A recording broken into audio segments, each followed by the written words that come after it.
Recently, I pre-ordered the Xbox One Day 1 edition after much thought and consideration. The following is my opinion. It was around November of 2012 that I realized next-generation consoles were this close on the horizon. People talked about it since current-gen consoles were released. Up to this date, I have followed Sony and Microsoft very carefully for word about the next-gen consoles, where at the time were called the PS4 and the Xbox 720. Meanwhile, Nintendo released a console that has no personal appeal to me. Oh boy, I'm sure Mario will feature a deep and dynamic storyline with an unexpected plot twist. No, Mario. You know every time Peach bakes a cake, something bad is gonna go down. But hey, it's still a fun title. A few months prior to making this video, Microsoft was in damage control mode and Sony had won E3 by a huge margin, with the ability to play used games and support offline play on their PS4 console, not to mention cheaper and slightly more capable hardware. Of course, if you've been following the two companies over the past months, you know how it went. Microsoft took back their invasive policies after gamers everywhere essentially called them the game Nazi. Their policies, however, is the next step in gaming at one point, but we pay $500 and we should have the right to use the console whenever and however we want to. And I buy the console to enjoy the games that play on them, despite how much Microsoft says the words TV or sports. It's about the video game, and Microsoft has the most appealing lineup to me.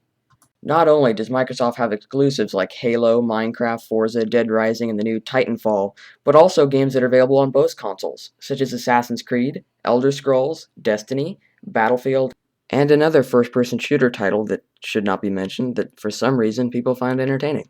The only PS4 exclusive that stands out to me is Infamous. Although the PS4 is a better platform for indie game developers, the only ones shown at E3 were not $399 worthy. Despite being incredible to some, I'm sorry, but Squid Dad does not go on my must-have game list. I know I've awoken more than a few trolls and Sony fanboys, and you must be ignorant to pretend that Sony isn't powerful. They've been the leader in console gaming since 1995, despite the early reception of the PS3 in 2007. They were responsible for the best-selling console of all time, the PS2. Let's face it, without the competition from Sony, Nintendo would still be making cartridge-based games that really stink. It was the competition that brought great games such as Super Mario 64 and Legend of Zelda Ocarina of Time. I have owned all of Sony consoles at one point, and I've seen what they've had to offer. Incredible games like Kingdom Hearts, Final Fantasy, and Gran Turismo, and I remember playing Star Wars Battlefront for hours. None of those are particularly important to me now, but incredibly important for some. Sony made a smart move by selling the iCamera separate to lower the price, but that basically means that it won't have really solid games, because only a small number of PlayStation users would have bought one. There's less of an audience for developers developing games for the PSI, so that's why I'm not interested in the PlayStation Eye and prefer the Kinect. However, both are space-age devices.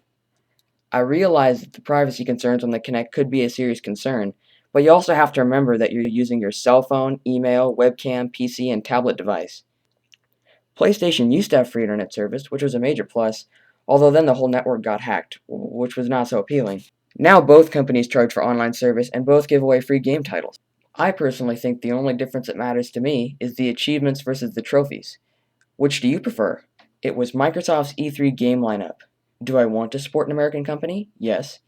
But I care nothing for so-called loyalty to Microsoft. It's about the games. Am I saying you should buy an Xbox? No. Just keep an open mind and go where the games you prefer are, which may be for you the PS4. It's got great games. But I hope to see you personally on Xbox Live.